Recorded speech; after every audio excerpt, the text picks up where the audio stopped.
Hello everyone, this is Dr. Anjana from Global Institute for IAS.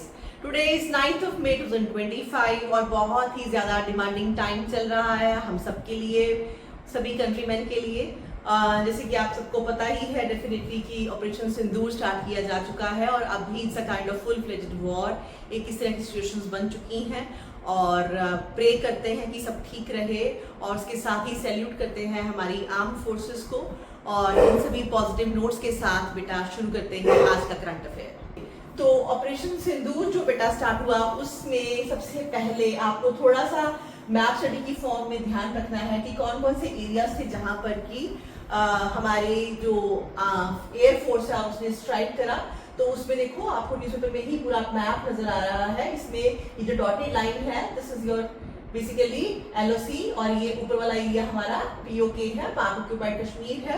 और जितने भी इनके टेररिस्ट जितने भी वहां पे ट्रेनिंग सेंटर्स हैं वो ये सारी हमारी बाउंड्री लाइंस के साथ ही रहते हैं। तो पहला इनका था दैट इज मरकाज तैयबा मुर्गिद और दूसरा था फिर आपका that is in Muzaffarabad Sawai Nala camp, तीसरा फिर सिडनी बिलाल कैंप जो कि अगेन मुजफ्फराबाद में है। तो ध्यान दो आप मैप की तरफ कि मुजफ्फराबाद एग्जैक्टली कहाँ पे लाई करता है and all these places are very close to Srinagar, है ना। And this is your Islamabad. और उसके बाद फिर फोर्थ हमारा है that is Mehmoona Joya camp of Sialkot, then Abbas camp Kotli, this is your fifth point.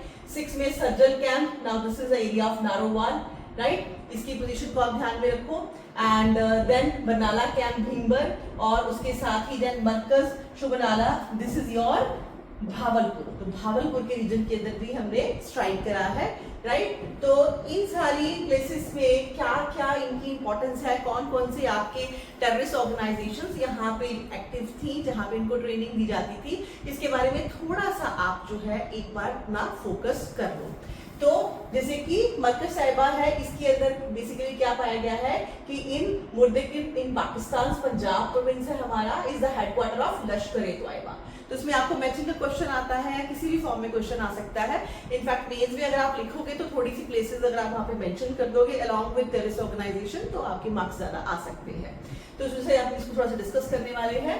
Now Jamatul दवा, ठीक है, उसका ये क्या है, it's a front of the Jamatul दवा, मेन इनकी ऑर्गेनाइजेशन है। Beside being the site of training and recruitment the sprawling 200-acre campus serves as the ideological nerve center of Lashkar-e-Toiba. तो ट्रेनिंग सेंटर भी है, मेन इनका फोकस पॉइंट है। It is here that all key terror attacks of Lashkar and are planned and directed. So the facility lies 18 to 25 kilometer away from international borders. सिर्फ ये 18 से 25 kilometre की दूरी पर ही है। और इंटरनेशनल बॉर्डर के IB stands for international border, आगे भी ये टर्म आएगी। The army said on Wednesday adding that terrorists involved in 2008 Mumbai attack including Ajmal Kasab, David Headley trained here. तो इस वजह से 2008 के मुंबई अटैक के बारे में भी आपको थोड़ा सा पढ़ना है। The Markaz Taiba as it stands today was set up in 2000 with Osama bin Laden providing ₹1 crore donation for the mosque and a guest house with this campus. उसका जो मेन रूट है वो ओसामा बिन लेडन तक है। Then second है your Sawai Nala camp, ये है आपका मुजफ्फराबाद के अंदर। Now this camp in Pakistan occupied Kashmir, ये बेसिकली POK का रीजन है, is located 30 kilometre from LOC and is again लश्कर-ए-तैयबा's most important training centre. Army said on Wednesday that terrorists behind the attack on Sonamarg and Gulmarg जो कि last October में हुआ। इसके अलावा पहलगाम के तो है ही, they were trained there and the name of its camp also came after 2000 your Red Fort attack। तो पुराने हमारे 2000 Red Fort attack के साथ भी इसके लिंकेज है। So according to the sources in the security established the camp emerged in 1990s में ये बना था at the height of your militancy, that was the time period। और उस टाइम से ही यहाँ पे ये जितनी भी आपकी टेररिस्ट एक्टिविटीज हैं उसके लिए टेररिस्ट को ट्रेन करने के लिए एरिया यूज करते आए हैं। So under international pressure Sawai Nala camp was very briefly shut down. थोड़ी देर के लिए इसको छोड़ा मतलब शट डाउन किया गया था, लेकिन अभी फिर से पाकिस्तान इसका इस्तेमाल कर रहा है। और देन बेटा फिर और देखें हम जो तीसरी प्लेस है हमारी, वो तीसरी प्लेस के अंदर mainly that is your Sadia Bilal camp है मुजफ्फराबाद में। Now Indian army said on Wednesday that this camp was the main staging area of Jaish-e-Mohammed. ये जैश-ए-मोहम्मद का मेन रीजन रहा और ये कहाँ पे है, पीओके में है, मैप में ऑलरेडी आपको दिखा चुकी हूँ। And served as a centre for weapons, explosives, jungle survival training. It is located on the Neelam river opposite to Red Fort in Muzaffarabad. Now this is geographically very very important, इसको ध्यान में रखना आप। And intelligence sources said that camp is suspected to have come in the late 1990s, early 2000 also. And यहाँ पे जो है that apart from Jaish e Mohammad recruits, even Lashkar-e-Taiba fighters भी यहाँ पे इनको ट्रेन किया जाता था, राइट। और उसके बाद अगर हम फोर्थ वाले के ऊपर आए, that is your Barnala camp. और ये जो बरनाला कैंप है हमारा, that is in भीमबर। और ये क्या है, अगेन क्लोज टू एलओसी है, ट्रेनिंग कैंप है, located 9 kilometre from LOC in again POK वाला रीजन है। This is a training centre for weapons handling, assembling IEDs, explosive devices को लेके जंगल सर्वाइवल सबको सिखाया जाता था। Security sources said that camp came up in 1990s and is used by both Lashkar-e-Taiba and Jaish-e-Mohammed terrorist. And camp specialize in preparing military for mountainous and forest training के लिए यहाँ पे इस कैंप का इस्तेमाल किया जाता था। फिर उसके बाद अगर हम कोतली रीजन के अंदर देखें, यहाँ पे भी इनका मेन कैंप रहा है। And this is your Abbas camp और इंडोक्ट्रिनेशन सेंटर है, स्कूल फॉर फिदाइंस रिक्रूट है, जो आपके सेल्फ सुसाइड बॉम्बर्स होते हैं उनके लिए है। The army said on Wednesday that the camp located 13 kilometre from LOC in park POK and only 2 kilometers from Kotli military camp used to prepare Fidai fighters. Sources of security established that this camp too came in 1990, so almost 1990s वाला area है या 2000 around, जहाँ पे कि ये camps तैयार किए गए थे, अभी भी चल रहे हैं। ट्रेन किया जाता है कैसे ब्रीच करना है, इंडोक्ट्रिनेट किया जाता है उनको मार्टिरडम के लिए, शहादत के लिए। तो ये सारे कैंप सबको पहले से पता था कि एग्जिस्ट करते हैं, लेकिन पाकिस्तान डिनाई कर रहा था। लेकिन अब कुछ नहीं हो सकता बिकॉज अब इंडिया ने इन जो कैंप्स थे इनको तबाह कर दिया है। Then Sajjal camp है, this is in Narowal region and near international border, again 6 kilometer away from your international border है। and ये कहाँ है, this is in Pakistan province। थोड़ा सा ध्यान देना कौन सा POK में है, कौन सा near Pakistan province है। Army said the terrorists who killed for Jammu Kashmir police personas in 2025 March Kathua के अंदर, वो यहाँ पे ट्रेन थे and located inside the premises a primary health centre of Sajjal village है। कौन सा एरिया है, सियालकोट है। The camp was established in late 1990s due to this proximity to Punjab Indian border. Sajjal has been used as a staging ground for infiltration. यहाँ से generally वो enter करते थे इंडिया की तरफ और कोऑर्डिनेशन जो है इनकी टैक्टिक्स होती थी। It has occasionally served as a resting as well as regrouping site also. Then seventh area जहाँ पे हमने अटैक करा है वो रीजन क्या है बेटा, that is your Remona Joya camp. This is in again Sialkot, Hizbul Mujahideen camp है ये। 12 to 18 kilometre from your international border Sialkot के अंदर है। और facilities used as a launch pad for even Hizbullah terrorist also his terrorist to enter Jammu region as well as training centre. तो यहाँ पे militant squad infiltration through Punjab, खास करके गुरदासपुर पठानकोट के रीजन से ये एंटर करते हैं। जम्मू सेक्टर के अंदर भी have mentioned then Mehmuna Joya camp as one of the initial induction centre, sources said, and this can be merged in the year 2000। तो ये बहुत ही पहले से यूज किया जा रहा था, लेकिन मेनली आफ्टर 2000 इसका बहुत ज्यादा इस्तेमाल किया जाना शुरू किया गया। देन बेटा मरकज सुभान वाला, और that is your basically Bahawalpur region, यहाँ पे इनका कैंप है और ये अगेन जैश ए मोहम्मद के साथ लिंक्ड है, विद इन पाकिस्तान प्रोविंस है। And according to army it is 100 kilometre away from international border and serves as centre for recruitment. इसमें है आपका मसूद अजहर का इस्टेब्लिशमेंट। जैश ए मोहम्मद 1999 में हुआ, soon after his release from Indian prison following IC 814 hijacking. From the very beginning, Jaish e Mohammed maintain a base in Bahawalpur. तो ये base है आपका मसूद अजहर का और इनका होम टाउन भी है। By 2009 this had grown into 15-acre walled complex, इसको कि फिर बाद में प्रॉपर walled complex में उसने बदल दिया और ये इनका मेन टेररिस्ट ट्रेनिंग सेंटर रहा। This complex is situated only 8 kilometers from the headquarters of Pakistan Army's 31 corpus, उनके खुद के आर्मी हेडक्वार्टर के बहुत ही क्लोज है ये रीजन, जिससे कि डेफिनेटली ये बात प्रूव होती है कि जितने भी टेररिस्ट ऑर्गेनाइजेशंस हैं उनको पाकिस्तान आर्मी ही सपोर्ट करती है, राइट। और यह इनका 2016 में पठानकोट एयरबेस अटैक में, देन 2019 में पुलवामा सुसाइड बॉम्बिंग के अंदर डेफिनेटली पूरा का पूरा रोल रहा है। देन फिर आता है गुलपुर कैंप कोटली के अंदर. Army set on Wednesday the camp located 30 kilometre from LOC in POK. This is in POK. और ये लश्कर तैयबा का यूनिट एक्टिव है in Rajouri and Poonch district. Terrorist involved in April 2023 attack in Poonch, in June 9 2024 attack. ये सारे यहाँ पर प्लेस थे. तो आपको थोड़ा सा मैप के ऊपर ध्यान देना है और इसके साथ ही जितने भी यहाँ पे आपके 8 टाउन्स का जिक्र आया है वो एक बार आप जरूर कर लेना बेटा. नेक्स्ट न्यूज भी बहुत इंपॉर्टेंट है. इसमें हम ये डिस्कस करेंगे बेटा कि कौन कौन से प्रिसीजन मेथड्स का इस्तेमाल किया गया ऑपरेशन सिंदूर में. India has not revealed what weapons were used in operation Sindoor early on Wednesday morning. The official statement said that the Indian armed forces carried out precision strikes hitting terrorist infrastructure deep inside Pakistan and POK. लेकिन इससे 21 terror camps across 9 locations were hit as part of the operation launched in the retaliation for the attack of Pakistan terrorists on the innocent civilians in Pahalgam. Now during Wednesday official briefing, wing commander and helicopter pilot with IAF said the niche technology weapons with carefully selected warheads were used to avoid collateral damage, and over the past several years the Indian military has built up formidable arsenal of new age weapons that include a range of precision guided long range weapons and drones including loitering जो है आपका munition among them. तो कौन कौन से हमने हथियारों का, कौन कौन से सिस्टम्स का हमने इस्तेमाल किया, इसको लेके थोड़ा सा अभी हमारे पास आर्मी की ब्रीफिंग आ चुकी है, तो उसको साथ साथ आपको तैयार कर लेना चाहिए for your examination purpose. First is your hammer. Now, what is the full form of hammer? That is the highly agile and maneuverable munition extended range. इसको पूरा आप by heart learn करो. This is the full form of hammer. ये है क्या? Air to ground precision guided weapon system है. किसके लिए? For Rafale fighter aircrafts के लिए has a range up to 70 kilometer, can also be fitted to bombs and various guided systems. very important. अब इसे इसको साथ साथ लर्न करो. Built by the French Aerospace Defense and Security Corporation, Safran, the hammer weapon system is highly versatile and can be used for precision strike. तो इसी की मदद से हमने precision strike की है पाकिस्तान के ऊपर.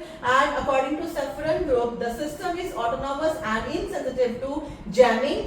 Jamming से आप इसको रोक नहीं सकते and can be launched from low altitude over even rough terrain also. ये सारे इसके फीचर्स हैं. India has brought several of these weapons. ये सिस्टम हमने ऑलरेडी पिछले कुछ सालों में अपने लिए लिया है, खरीदा है. कहां से? फ्रांस से. Second is Scalp. Now this is an air launched cruise missile. Air launched cruise missile with stealth feature designed for long range deep strike. ये मिसाइल सिस्टम है, लॉन्ग रेंज डीप स्ट्राइक कर सकता है. Scalp EG that is system D policy autonomous long aim 40. इसमें आप इसको just इसका जो है सिंपल वर्जन ही आप याद कर लो. That is enough. That is known as storm shadow in Britain. ये टर्म आप एग्जैक्टली लर्न कर लो. इसको आप इस टाइम भी इस प्रीलिम्स के अंदर भी आपको क्वेश्चन पूछा जा सकता है. And this can be operated at night. ये इसकी खासियत है, रात को भी यूज कर सकते हो in all weather conditions. Now this is very important. And the missile manufactured by European multinational MBDA has a range of 450 km and is difficult to detect to its low flying capability when fired from an aircraft. And its advanced and highly accurate navigation system which uses in your inertial navigation system INS system, और उसके साथ ही GPS global positioning system का भी ये इस्तेमाल करती है. And terrain जो है referencing can penetrate even bunkers and ammunition stores तक भी ये जा सकती है. इसके साथ ही और हमने किस चीज का इस्तेमाल किया? We used this Meteor. Now, what is Meteor?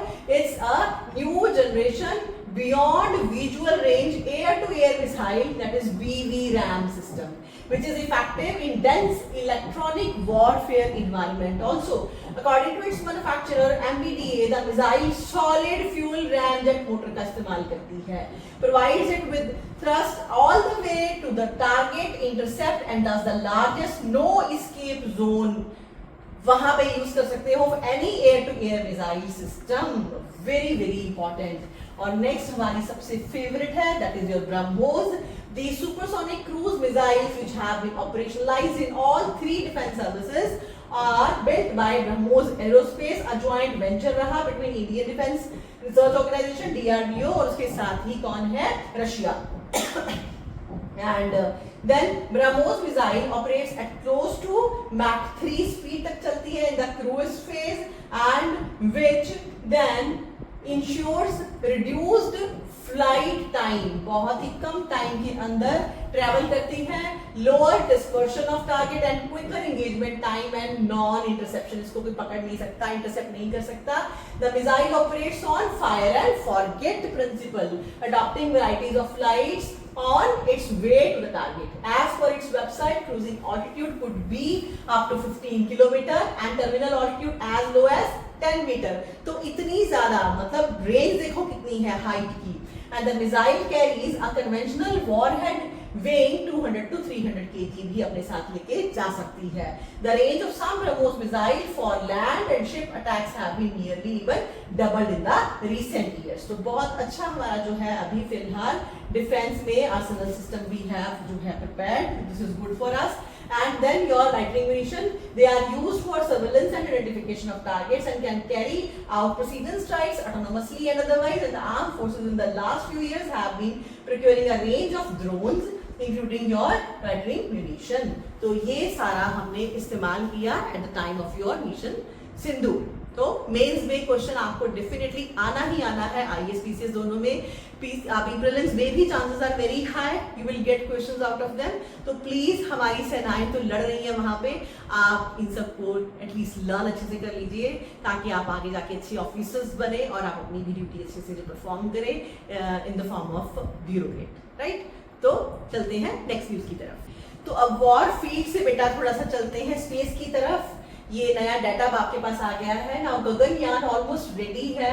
First आपका अनक्रूड फ्लाइट्स जो है लेटर दिस ईयर स्टार्ट हो जाएंगी, इसको इसरो के चेयरमैन ने हमें एग्जैक्टली बताया है और इसके बारे में जो भी आपके एग्जैक्ट डेट्स में बताई गई हैं वो आप अच्छे से पहले इसको यहाँ पे समझ लो और ये डाटा आप लर्न कर लो और प्री मेज again, this is very very relevant. तो देखते हैं क्या आया इसके अंदर। Now the first of 3 uncrewed mission, Gaganyaan के अंदर 3 जो है वो आपके अनक्रूड है, जहाँ पे क्रू नहीं जाएगा, ह्यूमन एलिमेंट नहीं होगा। उसमें जो पहला आपका मिशन है would be launch by last quarter of this year, इस साल के अंत तक जो है वो डेफिनेटली हम भेज देंगे। By the first manned spacecraft जो है वो 2027 तक प्लान कर रहे हैं, उसके बारे में किसने बताया, इसरो चेयरमैन ने, और वो कौन है, V Narayanan. Now Gaganyaan involves 3 uncrewed mission, जिसको नाम दिया गया है G1, G2, G3 का, that will test the waters with robotic humanoid named, उसका नाम क्या है हमारा, that is Vyom Mitra, and at least 2 human space flights भी हम साथ में भेजेंगे, H1 and H2, that will carry astronauts to 400 kilometer orbit around the earth to 1 or to the 3 days basically. Now about 90-95% of the work on most of the systems is complete, 95% almost work खत्म हो चुका है। For example human rating किस तरह से क्या वे fit है, fit for human spacecraft, space flights of propulsion system, other system is nearly 95% complete, more than 7200 tests जो है they have been successfully conducted for the first uncrewed mission, integrated activities आपकी चल रही हैं। So इसी के साथ ही आपके जो यूनियन मिनिस्टर है उन्होंने भी गगनयान प्रोग्राम के बारे में इसको कह दिया है कि that is particularly at the space sector in general will also drive countries economic growth, and he said that within 7 to 8 years the space sector is likely to grow 5 times, ये हमारा $44 बिलियन की industry जो है वो बन जाएगा।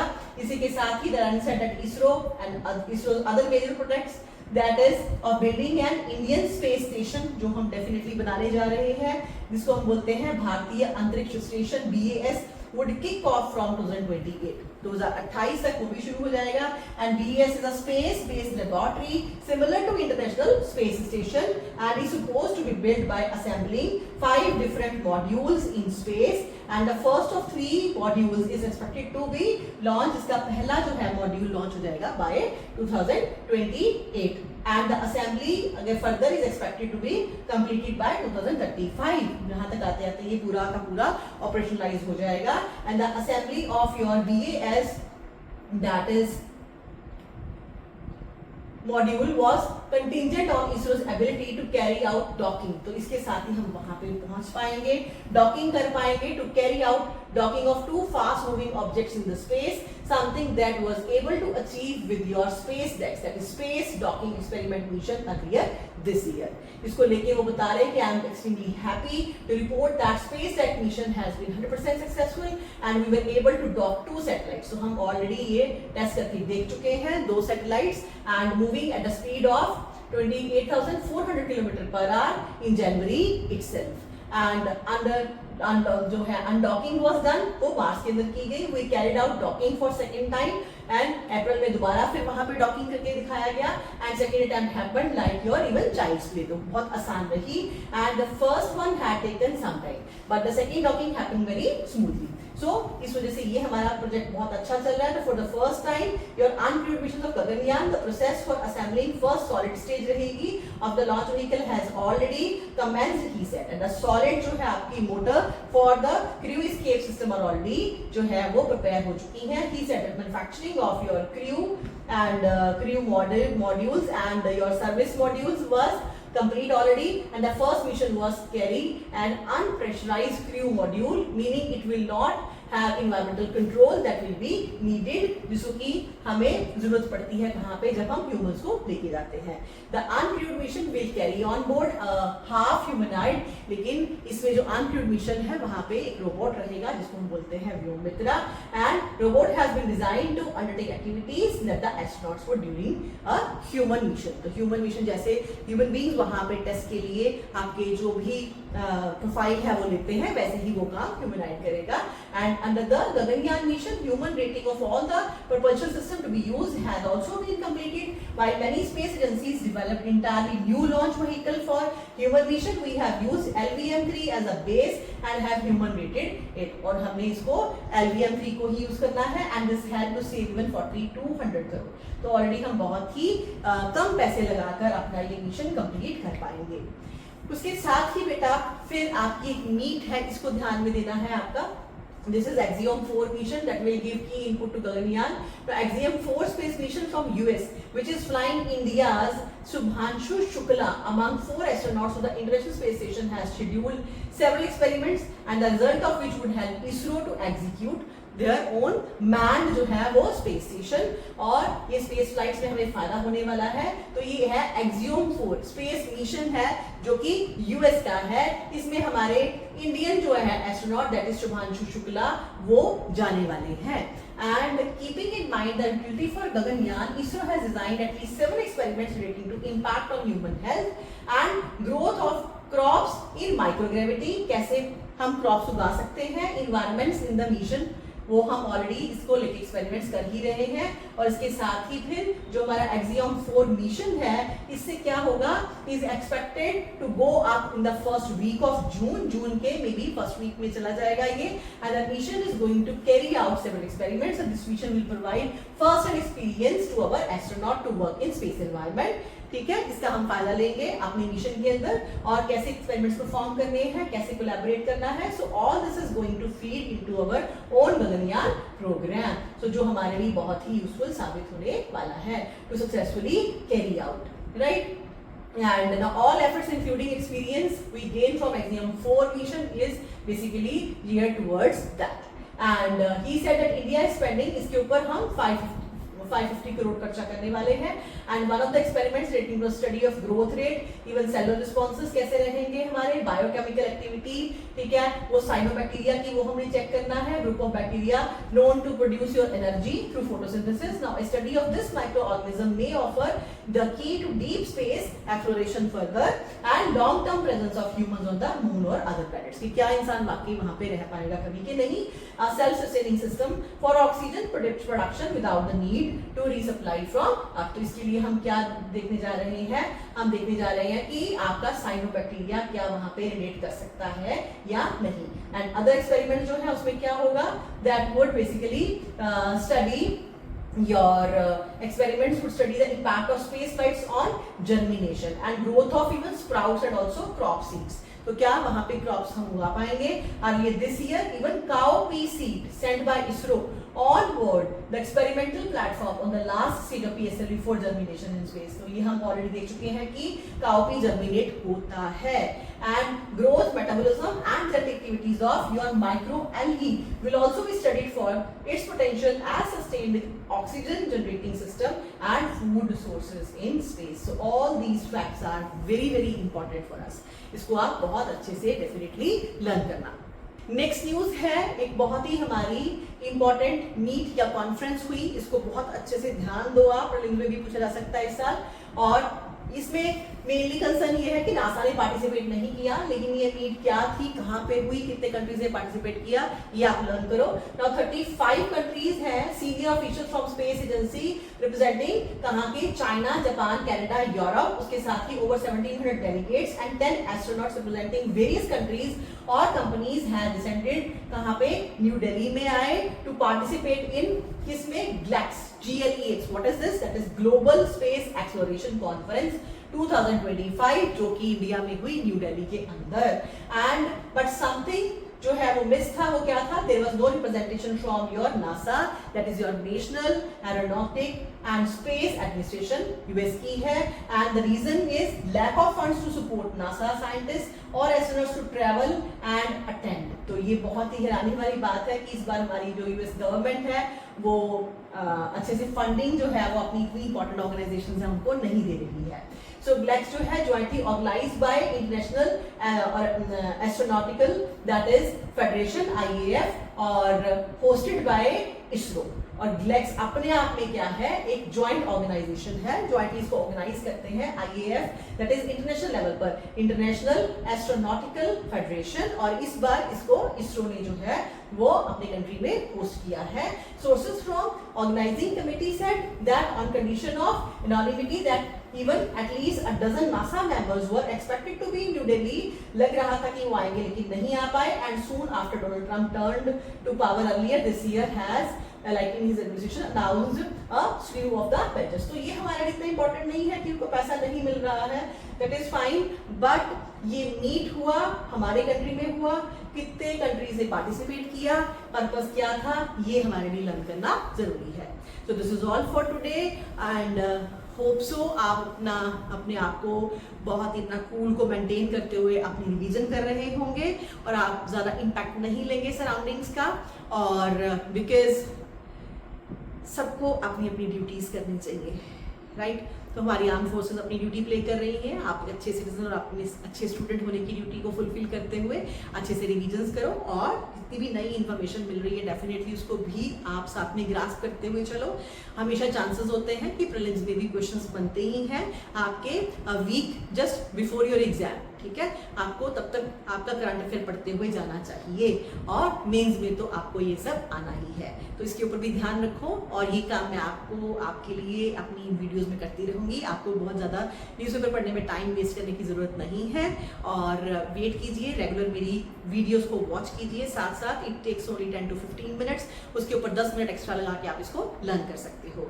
तो बहुत अच्छे से तैयारी करते जाओ और जल्दी ही मिलती हूँ नेक्स्ट वीडियो में। प्लीज़ चैनल को सब्सक्राइब कर दिया करो और इसको जो भी स्टूडेंट्स तैयार कर रहे हैं किसी भी तरह के कॉम्पिटिटिव एग्जाम उनके साथ शेयर जरूर करो और you must give your feedback. Thank you so much for watching.